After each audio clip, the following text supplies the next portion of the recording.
Hello everyone and welcome back again to a brand new video. In today's tutorial guys, I'm going to show you how you can enable the two-factor authentication on Coinbase as you will be seeing. So guys, here we have our profile and here we have a guide to help us actually get through it. So for your security two-step verification, 2FA is required to access your account. Recommended 2FA settings, so set up the multiple two-factor authentication, etc. But how can we actually like verify it or activate it? So we are going to escape or ignore everything here, and basically we are going to this section right here.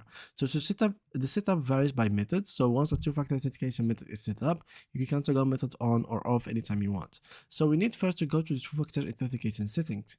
To get there, simply click on this link, or basically you can simply go to your profile or go to securities and then click on two-step verification, as you can see right here. So here, as you will be seeing, I have available methods that are in here, and simply you can set up the one that you like. There is, for example, the passkey, so you can use your fingerprint or biometric pin code. You can use Authenticator app. There is a lot of them. One of them is basically Authenticator app, like Google one, and there is also the Outlook one. So there is this one for Microsoft and this one for Google. So there is many of them depending on which one you prefer the most. So in my case, I usually use this one, but yeah, you can choose the one that you like. In case you had security key, you can use it. Trusted contact, for example, other trusted contacts will can verify sensitive actions for you, such as account recovery.